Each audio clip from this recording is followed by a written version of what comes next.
Okay, so let's start the course proper. So as we discussed, the first thing we'll do is some basics of data communication. And once again, this is going to be very basics, kind of sketchy. Some very important terminologies, things that you should know, you will encounter. At this level, as we go on in the networks course and we look at the network stack and so on, you will see many of these underlying things are mostly in hardware, in the domain of mostly electronics people. Okay, even though computer science people also work on that somewhat, but mostly in the domains of signals and other things basically. But still kind of important for you to know the basics for different reasons. Media, for example, when we talk about transmission media, you will see as a network designer, you'll have to choose things. So you may not know exactly what the manufacturing things are so on, but at least you need to know the properties, so you can choose the right things and so on. And for some of the other communication things, it's more like, people will expect you to know as you go along. People will ask you, do you know this, do you know that, and so on, and you should not be absolutely surprised. But again, we'll do very sketchy because it's like a course in itself, just a couple of hours max. So these are the things that I will assume that you know. By the way, so everything that I'm covering today and probably in the next class is from chapters 3. Just one second.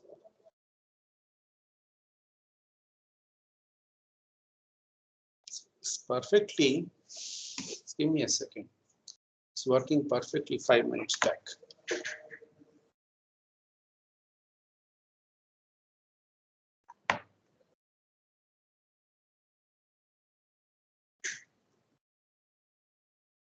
So 3 and 4. I don't know. This I just tested this 10 minutes back. Okay, anyway, so we'll try. So these are all 3 and 4, chapters 3 and 4 of Stallings book. Absolute straightforward things I've just kind of taken from there. Slight couple of things you will find missing, but they are very easy to understand. So I hope you understand what is an analog and digital signal. So analog is basically a continuous signal. Digital is you have certain voltage levels at certain points, and then there's an abrupt transition between them. It's a very informal way to describe them. Periodic and aperiodic signals. So periodic means a signal that repeats. A classic example is a sine wave. Okay, or in the digital context, that we'll use this a lot. So this, for example, where the one repeats at the exact same period, basically is a periodic signal. You know what is amplitude, frequency, phase of a signal. And I'm assuming that you know this from your signals course, definitely. So you know that any signal I can represent in time domain in terms of, for example, what is the signals. So when you do this simple sine wave or something, so this is your time.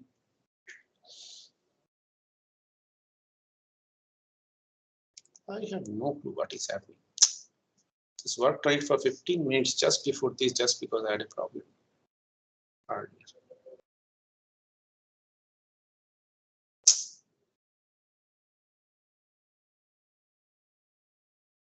This is Murphy's law. Just give me a second.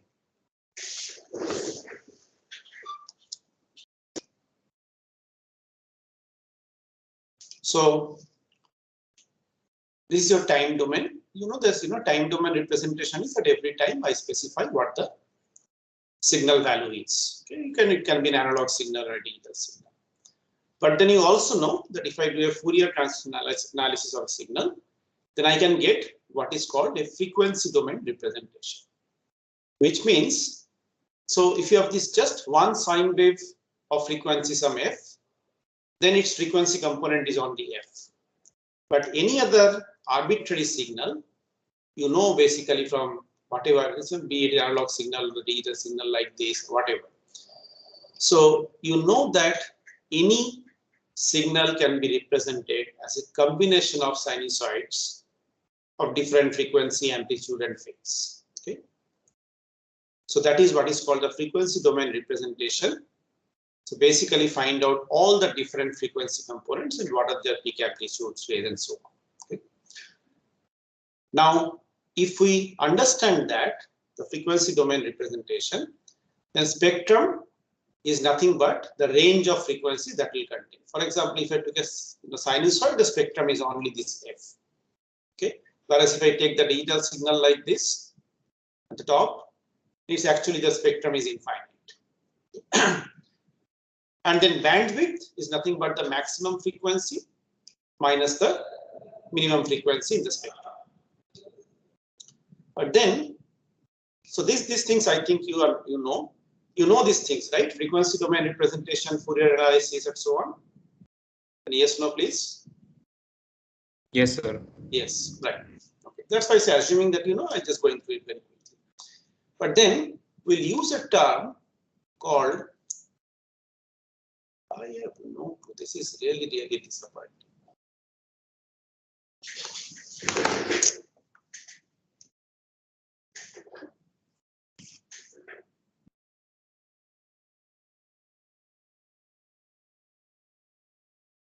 Please happen. I just tested it. I worked on it for 15 minutes continuously just to test it.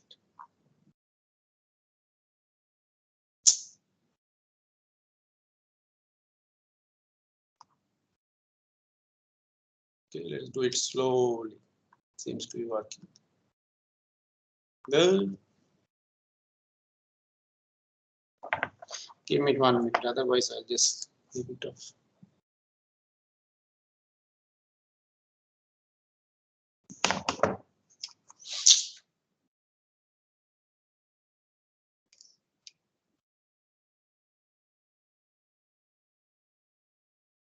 It's kind of very slow in picking up. This is usually very fast. Straight lines are coming fine. And any other line is curved lines are taking a lot of time. Anyway, let's see. I will test again after that. So only new thing that I want to say here that if you think about, for example, this signal at the top, okay. So as I said, this is a combination of infinite number of signals, sinusoids. So if I look at the spectrum is infinite. But then if you look at any such signal, if you do the Fourier analysis, you will find that most of the signal strength, the frequency components with high amplitude, okay, high power, will be contained in a narrow range of the thing. So that is what is called the effective bandwidth. Now these are very subjective terms as what is narrow, what is effective. There is no clear-cut definition of that. But then for finite frequency, spectrum signals, we can talk about the bandwidth exactly. But for infinite ones, we talk about an effective bandwidth, which is where the most of the signal power is restricted. Because if you can only consider, if you can transmit those signals properly, then you may not get a perfect square wave, but then you may get something close to it. Okay. And then DC component of a signal, which is nothing but the signal power of the zero frequency component. Okay. So these things you already know. So let me just start with. So signal transmission, the typical things that we talk about are transmitter or sender, receiver, and the transmission medium, which is nothing but the physical path through which the signal is transmitted. This can be wired, like your LAN cables and so on, or can be wireless, like you're doing cell phones and connecting to access points in the hostels. And so on. Now, types of communication. Simplex, this transmission is possible only in one direction. Whatever you do is not possible in the other direction. Again, for computer networks nowadays, in the old days it had some meaning, very old days. Nowadays it's almost, it is irrelevant. But here is a simple example of a simplex communication that you use every day, like your cable TV. It comes from that, TV station or cable TV hub to you, but you cannot transmit back, basically. And then you have half duplex, which is transmission in both directions. But at any one time, only one direction is possible. So both of them cannot transmit together, both sides. Classic example nowadays is walkie-talkie. Now, half duplex was the original local area network. Okay. So when you talk about CSMA, CD and all, you've heard the names, we'll study them in detail. they were all half duplex communication. So basically the idea is when you share a medium, okay, if both of us talk at the same time, then we may not understand anything. Okay.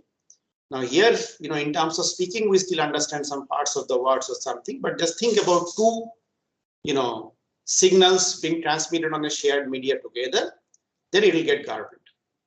So the idea is somehow you do something, and we look at mechanisms for doing that. Okay, so that one half, so when somebody is transmitting, nobody else transmits. Or if they do transmit, then there's a garbling, everybody backs off, they try later or something. But half duplex communication is when it is possible to transmit in both directions, but any one time only one direction.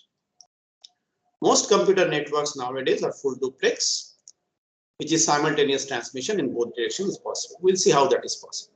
Okay. It doesn't necessarily have to be two physical wires. Sometimes it is, like in your LAN cable and all, but it can be done in other ways also. So one thing that I want to mention here, the name of this course is Computer Networks traditionally. And the notion of computer, when you talk about a computer, the thing that you get is like your laptop or desktop or servers and so on. Okay. So some things, if I look at how today's laptops are connected or networks, LANs are connected and so on, sorry, desktops are connected and so on, some things have become kind of irrelevant. As I said, if you look at the modern day switched network, half duplex is not there. Okay, in 1 Gbps, 10 Gbps LANs and so on. But then these are not the, I will take networks in a slightly larger thing. These are not necessarily the only networks in the world. There are lots of small devices that connect over different types of media. So not everything is as evolved as a big powerful laptop, desktop with large beautiful connections and so on. So we'll still study half duplex. People expected to know them, and you will find applications of them in other places. Even though, as I said, for your standard desktop PCs and so on, the Ethernet LAN nowadays, the wires connected to your switches and so on, half duplex is mostly not there. There may be some old ones that still work on that, work in that mode. Okay, this is a nomenclature that you should get used to very clearly. So signal is signal. You're talking electrical signal, electromagnetic signals, and so on, basically. Okay, optical can be light, can be pulses, electric pulses, whatever, voltage pulses, whatever. Okay, data is what we will talk about. So data is nothing but it's entities that carry some meaning. And since we are talking about networks, which is digital data, will consist only sequences of zeros and ones. In the world, there is analog data. For example, if you transmit audio as analog signal, then that is analog data. It carries some meaning. Okay. But then we are going to deal with computer networks, which is just digital data. So for us, when we talk about data, it will mean a sequence of zeros and ones. Okay. Now, what those sequence 0 1s mean will depend on the application. So 0101 may mean some, small letter, excuse me, small letter in English. 0101 may mean something else basically. Okay. So what it means is dependent on the application, but it is something, I will represent something using a sequence of 0 1s. So when we talk about data in the rest of the course, it just means a sequence of 0 1s. Okay. Whereas when we talk about a signal, it means how do I represent that data, that sequence of 0 1s, which is like kind of a more, abstract thing by the actual things that will go out on the transmission medium. Okay. And the process of transforming the data into signals is what is called encoding. So encoding we'll study quite a bit, somewhat, I will not say quite a bit, but then again, encoding you will see is mostly done on your network cards and so on, down below mostly in the hardware. Okay, but not mostly, for all practical purposes, all the hardware in the devices that you use.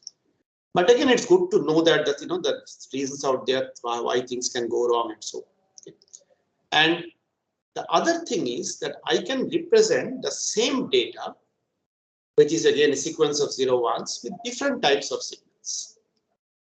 So for example, I can do this. I can very simply, I can say 0 is voltage 0 volt, 1 is voltage 1 volt. That is one representation. So when I want to send a 1, I will set a pulse of 1 volt held for some 1 microsecond or something. And when I want to transmit a 0, I'll bring the line down to 0 volt. So that can be one representation of my 0-1 pattern. Okay. I can do many other things. I can say, no, I will use 4 voltage levels. Instead of 0 volt and 5 volt, I'll use 0 volt, 3 volt, 6 volt, and 9 volt. And then my 0 volt will represent 0, 0, 3 volt will represent 0, 1, 6 volt will represent 1, 0, 9 volt will represent 1, 1. So when I want to send 0, 0, so I will take my entire bit sequence and I will kind of break it up into 2-bit chunks. And then if I want to take the 2-bit chunk is 0, 0, I'll send a 0 volt pulse. Basically not send anything. If the 2-bit chunk is 0, 1, I'll send 3 volts on the line. If the 2-bit chunk is 1, 0, I'll send a 6 volt on the line. Okay. So the same 0, 0, 1 pattern I can represent like this. I can represent it by analog signals also. Okay, I can say my 0 is actually some carrier frequency like 100 Hz signal. So when there is a 0 on the line, I will send a 100 Hz signal for some time. If it is 1, I will send a 500 Hz signal for some time. For some time we will decide.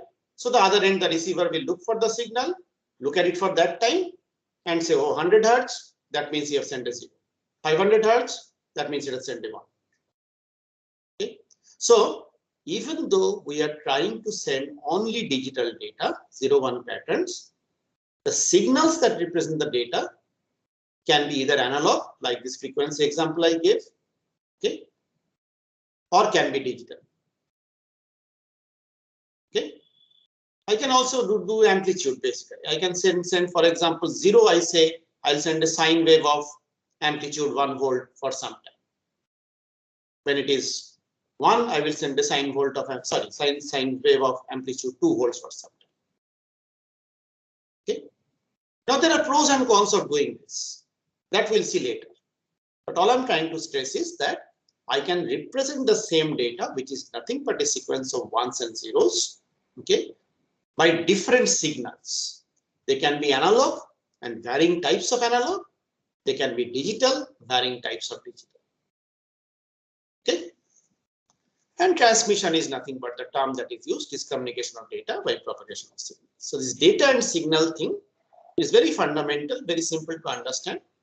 But when you talk about data, you don't think about what is going out on the wire.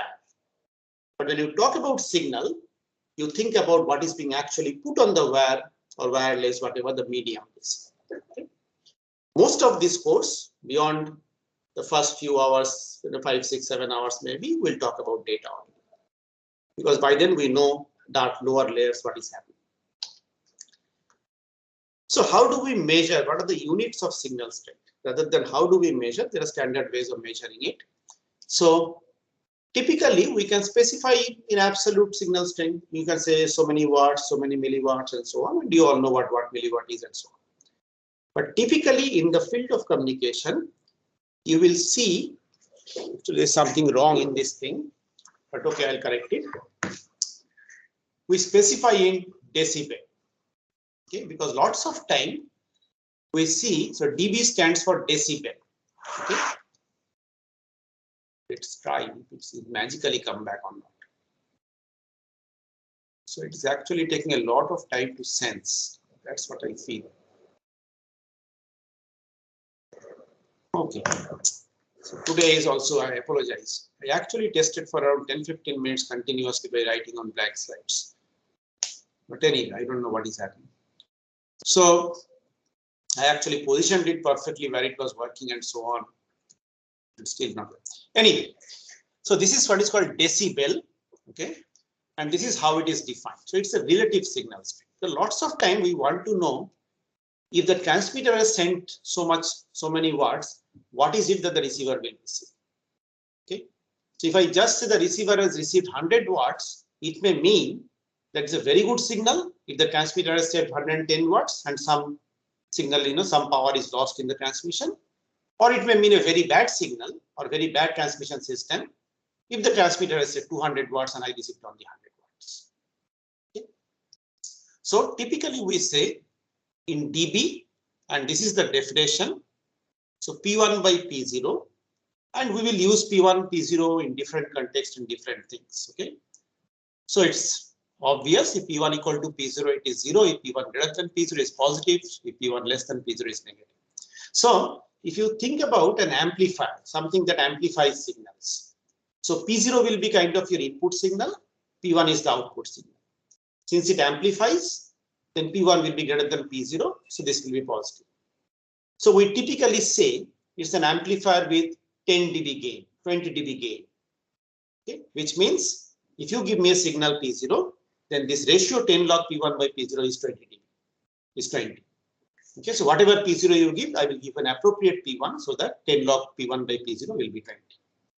Whereas if you look at our context, like this communication system, okay, then it's actually the transmitter, whatever it sends, okay, then that is the P1, then P0 is lower basically. So I'll say I have received a signal of minus 10 dB. I've received a signal minus 20 dB and so on, which means whatever the transmitter has sent, okay, then the receiver signal is this. But it's still a relative thing. But then dBm, okay, sometimes relative is fine. Okay, as I said, this amplifier, or we'll see to say if a transmission medium, what will be the loss in signal power, we'll see that. Okay, but sometimes we want the absolute signal and the signal is very low value. So dBm is P0 is taken as 1 milliwatt, and this is the wrong thing I was saying. So this is not a relative measure. I will correct. So this is an absolute measure. Okay, so dBm is also an absolute measure. Okay, so P0 is taken as 1. So we will say 10 log 10 P1 milliwatts. Right? So typically, for example, when you use your cell phones and so on, in a mostly have 4G systems now, except BSNL. Okay, in a 4G system, typically the thing that you want your signal. So if you look at the signal that is received, okay, at your cell phone, it should be better than around minus 90 dB, minus 90 dBm, minus 100 dBm, and so on. Which boils down to a very, very low milliwatt signal if you compute. So what is minus 100 dBm means this, you put on the left hand side minus 100, 10 log 10, P0 equal to 1, P1, and then you compute what P1 comes out to. That is the absolute signal in milliwatts that your cell phone is receiving. If you compute this, you will see it's a very low milliwatt signals. And that's how it should be. Otherwise, it's dangerous for your health and so on. On the other hand, if you look at, okay, we'll talk about this later on, a little bit later. But again, I can say, so typically, for example, if you look at a 4G tower, the base station that you see, okay, the signal that is transmitted is in the tens of watts, 20 watts, 30 watts, 40 watts, around that range, basically. So that is what is transmitted, and what is coming to your cell phone is basically low milliwatt rate that you receive. Okay, because it depends on many things. It's not just the attenuation, your receiver's ability to capture and so on. There are other things involved out there. Okay. But what you remember here is that you will see these terms dB and dBm.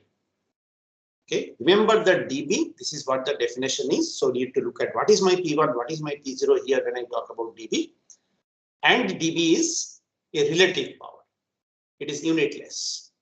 Whereas dBm is in milliwatts. It's an absolute power. So I'll correct this slide. Now, if you transmit anything, the signal that you transmit and the signal that you receive are going to be different. The signal that you received is not going to be the signal that you transmit. Okay, for different reasons. And these are kind of the main reasons for this. The first and foremost thing that you remember is for this term attenuation. You may already know this. But basically, any signal which passes over any media over distance, the signal power will go down. Okay. So that is what is called attenuation. When we look at transmission media, we'll see different types of media have different levels of attenuation. And this is where this knowledge comes in. It's knowing the terms and knowing what the characteristics and so on. So if you, for example, if you're designing a network to span, let's say the computer center, CSE building on, then the distance between from your switch to your machine where you connect is not going to be large. So then you have to think, so what is the type of wire that I will choose, the medium that I will choose? Okay. Whereas if you look at, you're trying to connect IIT Kharagpur, see a computer center with BSNL's hub somewhere, okay, then your attenuation is going to be much larger. So then you have to think the distance is much larger, not attenuation necessarily, distance is much larger. So then you have to think about what kind of medium should I use. So when you design the thing, you will actually have to know what is the attenuation of different types of media and so on. Another classic thing is like your access points. You routinely complain access points, the signal goes up. Okay, you have very weak cell phone signal. So when you design, for example, a wireless access point, where to place it in the hostels and so on, you need to worry about this medium. Okay? And it's a very complicated thing there, because these are line of sight signals. Okay, and then see the kind of mediums that you think about when you think about a wireless access point. What is the medium between the wireless access point and your device in the hostel? Anyone?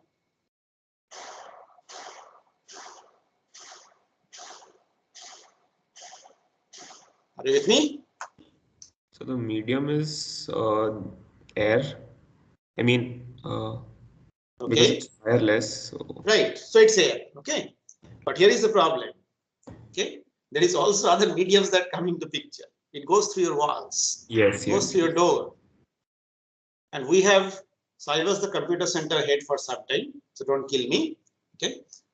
But when a new hostel comes up, you see so strange design, because every hostel's geometry is different. These are line of sight signals, okay, state signals directed, okay, whichever direction you put the antenna in. So some hostel had very tight fitting doors and the exact same access point placement, okay, did not work there. So these are things, again, from a low level view of, the physics behind it and the electronic signal processing behind it and all will not be important for you. Okay. But then if you want to design a network, just visualize your halls. Okay. If you think about RK-RP halls, all right, what do you have? You have flat set of rooms, doors facing outside, and then there is a corridor, and then there is nothing. Right? Where do you place your access points? You place on the wall. If you place on the wall, okay, most of the signal is actually going out. You rotate your antennas and all those things to change that somewhat.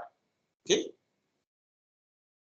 Those antennas are somewhat omnidirectional and so on. But so these are the things that you have to know. Okay. These are the interesting things. Nothing really very technical or something, very easy to understand. But if I keep all my antennas pointed outside, okay, most of my signal is going to waste. Whereas if you look at newer halls on the corridor, okay, if you look at LBS and other things, you have two sets of rooms. So if I place on one wall only, then the other side gets most of the signal. So I have to place zigzag basically. But then there are lots of other issues with wireless. Lots of other things comes in a lower layer like interference and so on, because in wireless, two of those access points, there's only very few frequency channels to select in those access points. So if they are very close together and they have the same frequency channel, now you think of two people talking together on the same channels, kind of, then they will interfere with it. So all I'm trying to point out is the motivation behind knowing these communications a little bit at this level. If you want to do research or something at the lower layers, you will need to know a lot more. That is not our goal. But you need to still know the basic terminologies, okay? Need to still know where they come into picture. And this is where, if you are to design a network, will come into picture. Okay? We'll do the transmission medium, and that at the end I will summarize it again out there. So attenuation is a very, very important thing. Okay. Then this is something that you cannot do much about, or rather you can do again at lower level electronics level, but I'm saying we don't talk too much about. It's called attenuation distortion, which is basically different losses at different frequencies.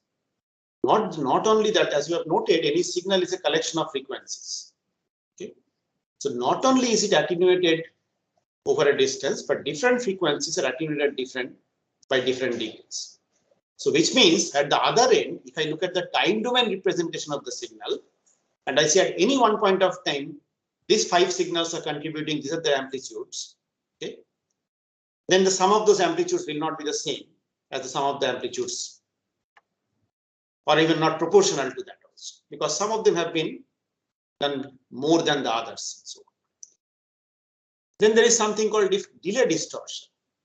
So different speeds for different frequencies. And finally, noise is a term that you have all heard of. So look at each of them a little bit. Attenuation, as I said, signal strength falls off with distance. Depends primarily on the medium. When we talk about transmission medium, we'll talk a little bit more on that. Now, receive signal strength, you have to choose the medium and everything properly, must be enough to be detected and must be sufficiently higher than noise to be received without error. Okay. So how much attenuation you can tolerate will depend on. So you say you're transmitting a 1 by a 5 volt. Okay. And let's say something by a 0 volt.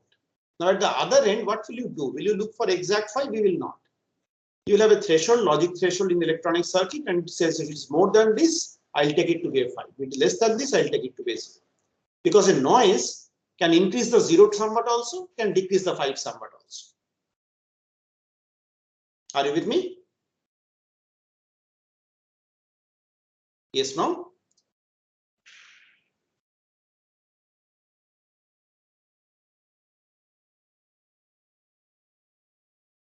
Are you guys with me?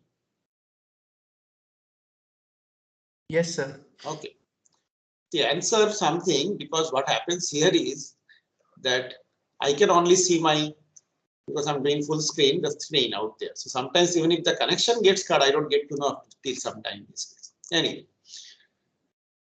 And then it must be sufficiently higher than noise, basically. So if the attenuation is large, you will need to increase the signal strength so that you have to factor in that attenuation. Even with signal going down, even with noise coming up, I still have a gap between the logic threshold and this.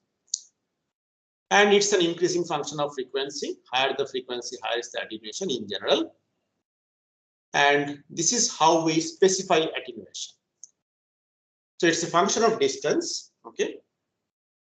Also, if the transmitted power is P1, again it's in dB. And you see the transmitted power is always going to be greater than the received power. So attenuation is always positive. Okay. So we'll say something like this. We'll say 1 dB per kilometer, 0.2 dB per kilometer, which means if you take this transmission media, take 1 kilometer of the transmission media. If I send a transmitted signal P1, receive a signal P0, then the ratio will come out to be 0.2 dB. That's how we measure attenuation. Delay distortion is only in guided media. So propagation velocity varies with frequency. In wireless, there is no delay distortion. Okay? And different frequency components of a signal can arrive at different times. So again, the same thing. You think about first the signal in the frequency component domain. Now you have, let's say, 3 frequencies. Now, at the transmitter at any point of time t, okay, the sum of the amplitude of 3 frequencies is the amplitude of the signal at that in time domain. But then they get shifted, and when they get shifted at different rates, it's obvious if I look at the same time domain representation at the other end, okay, then the signal is going to be different. And this causes something called an inter-symbol interference. Okay. So basically, if you think about a 0 and 1, okay, 0 and 1s will not be transmitted exactly perfectly as 0 as 1. Okay.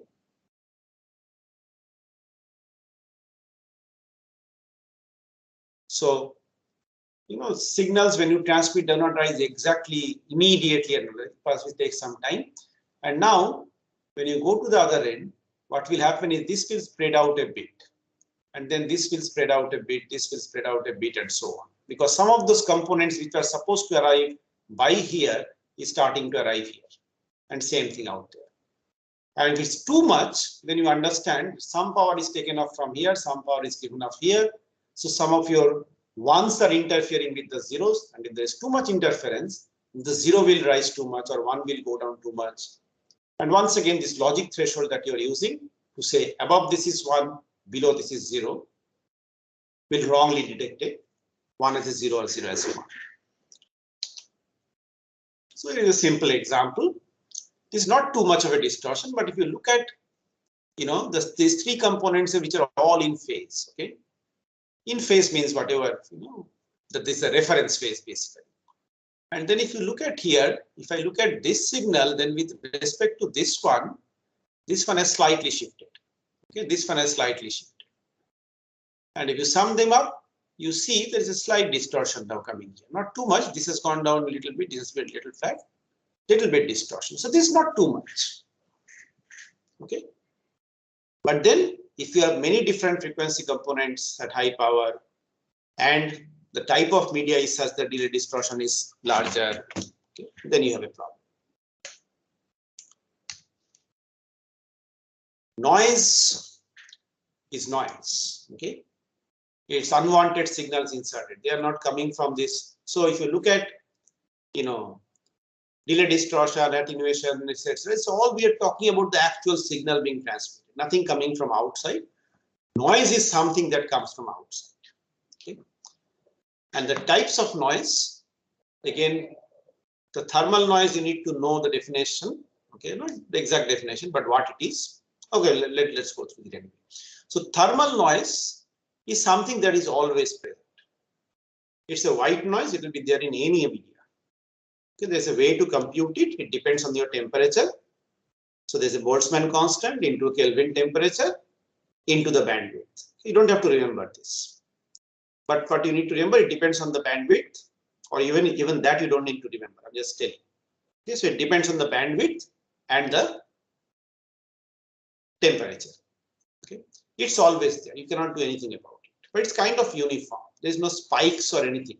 Okay, so you can say this is kind of, if I transmit over the medium, this is the thermal noise that will be inserted. Sort of more or less, it will be the same. Intermodulation happens. It's more for analog signals, that if you have multiple frequencies going over the same shared medium, okay, then you will get some signal power at the sum and difference of the signal. Again, let's not get into the physics of that. Okay, but this is what is called an intermodulation noise. So this will happen only if you're sending multiple frequencies sharing a medium. Now, right now, you don't know what is, when will you share medium, when will you send multiple frequencies. So just remember the definition. Crosstalk is something that you nowadays don't hear. We grew up at the beginning of telephone in India, like when telephone started becoming popular. It was everybody knew the word crosstalk. Okay, laymen knew the word crosstalk. So lots of time you will be on the phone, landline phone, and you will hear somebody else's conversation, and he will hear somebody, and he will say, "Hello, hello, why don't you leave?" and so on. You will get into a fight. So it's basically, if you have multiple things going on, a signal from one line picked up by another. Okay, and happens like if you take two copper wires, okay, the old telephone lines with no electrical insulation, there's only small plastic sheeting on top of that basically, but not really any electrical insulation to prevent the signal from going from one to the other. So lots of times the signal from one of them will be picked up by the other. So up to this, okay, white noise, I know I cannot do anything. Intermodulation, I know if I send multiple frequencies, they will do that. And there are circuitries actually that you can build to reduce that noise. Crosstalk, I know that if I am sending two wires together side by side, signal from one will be picked up from the other. Okay, but then I have ways to solve this. or reduce this, not completely solve this, reduce this. For example, if you have ever noticed, okay, your LAN cables inside, okay, I took it out this time because, but these are the things that I wanted to show you in class. Okay, you will see the things are twisted. Why are they twisted? Twisting cost extra effort, extra money. Why are these electrical wires twisted? Okay, why not just run straight pairs of wires? So they are there to cancel interwire interference basically. Similarly, from a practical point of view, when we lay network cables like in hostels and other places, okay, you make sure there is a gap between your network cable and any electrical line passing. You keep at least a 1 foot, 2 foot gap so that there is no interference. It's simple like two electrical signals going side by side in close proximity, interfering with each other. But these are all things that I know from my design, the way I'm operating the system. I know this may happen, and I know means of preventing them, or at least reducing them to a large extent. Okay. Impulse noise is something that you cannot do anything. This is a classic thing, like lightning strikes basically, and then there is sudden electrical field that is picked up by any wires going out. So these are like unpredictable things, and impulse noises are very, very difficult to guard against. And in a digital system, one of the leading causes of errors is an impulse noise. So you think that you're passing a 0, and suppose your 0 is represented by 0, and then there is an impulse noise, okay, at that time, and the 0 volt picks it up and it goes up very high. So then at the other end, your 0 will be detected as a 1.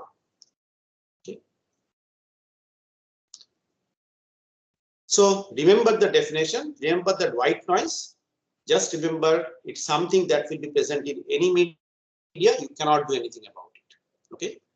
Impulse noise, sorry, intermodulation, remember what it is, crosstalk, remember what. So intermodulation is same where multiple frequencies going together, whereas crosstalk is between different wires, okay?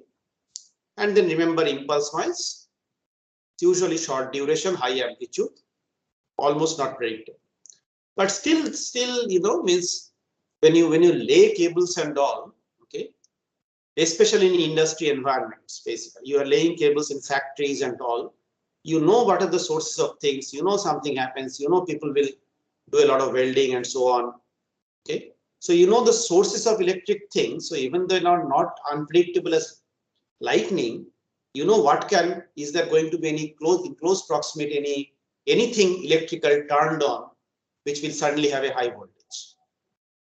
Okay. So you that's kind of an impulse noise, but then it's still very less predictable basically. The classic example of what I was talking about. It's a nice picture. So chapter 3 of what I'm talking today, chapter 3 of Stallings has this discussed in nice details. You don't need to remember all the details, but if you have time, go through it. Okay? At least you should know what these things are. Okay? So this was your signal. This is the noise that happened for different. This is a collection of everything noise basically. Your impulse, everything basically. And this is my logic threshold, as I said. So at the receiver end, don't expect the exact 5x to exact 0. You can have two logic levels also. You can say that above this I will take as 5, below this I'll take as 0. Here I'll discard the bit, something. But below this, if it comes in there, you have to do something. Okay. You can say I will declare it as an error or something. Okay.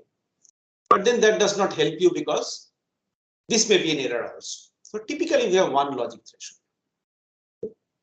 And if you look at the logic threshold, this one here has become a 0 basically. So this is a reverse thing where this is represented by 1 and this is your 0, high voltage. As I said, what signal represents what data is completely up to you. So this is an example where wait a second. Yeah, I think no, this high voltage is 1 only. Okay, but then suddenly because of this pulse, this has become a low voltage out here below the threshold. So this 1 has become a 0 out here. Okay.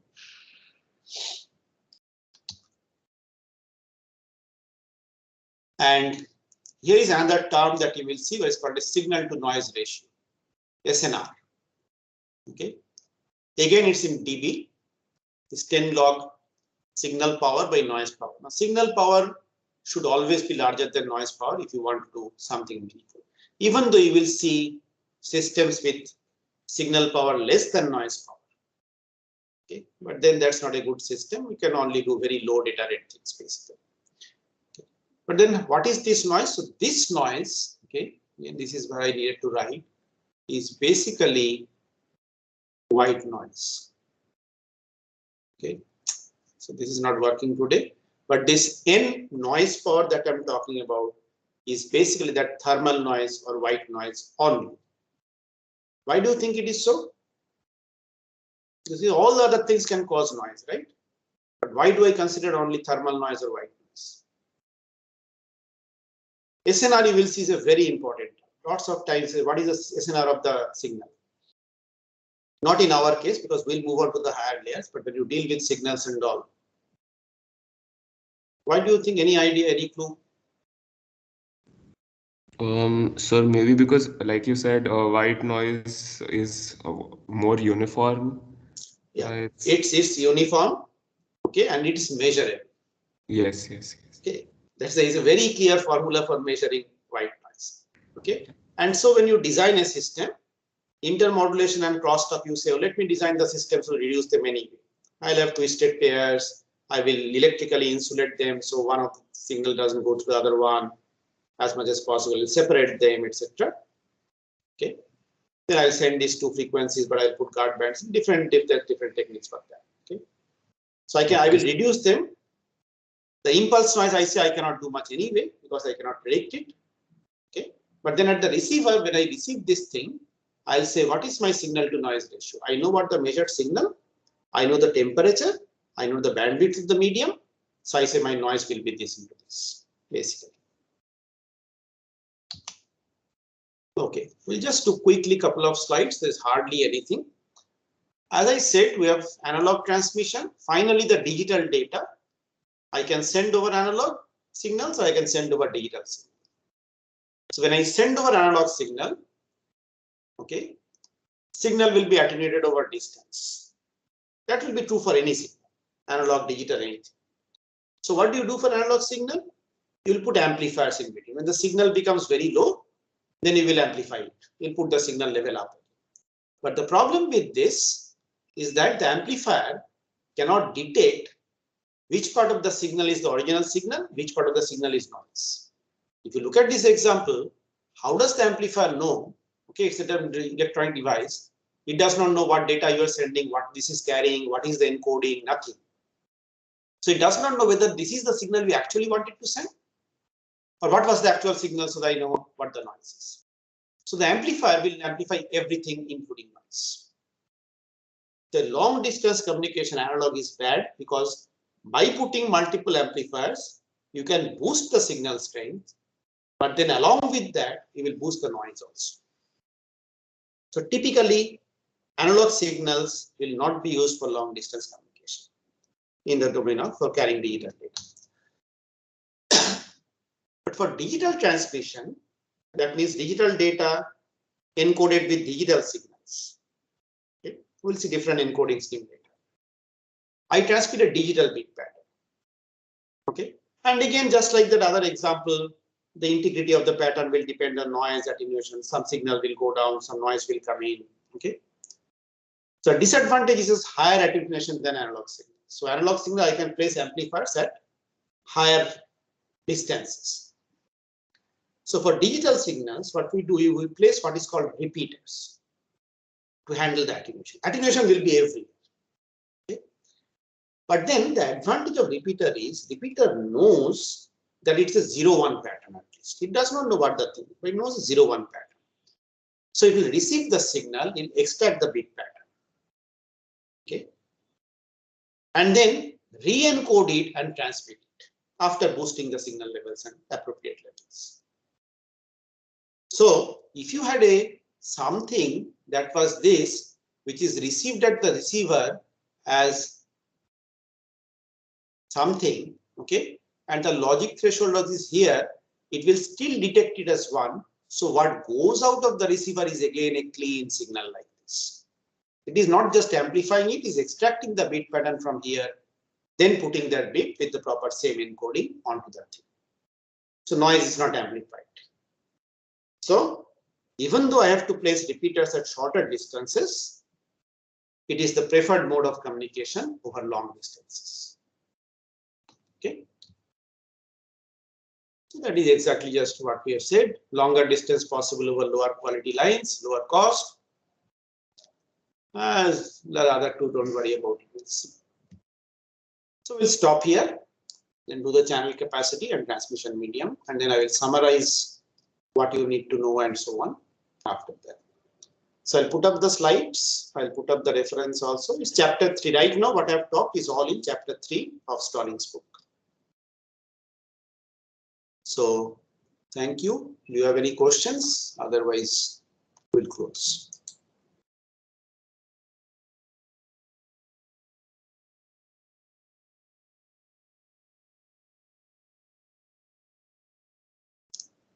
Okay, if there are no questions, I'm sure you have a class now. So thank you. You can always ask me later on also. Thank you, sir.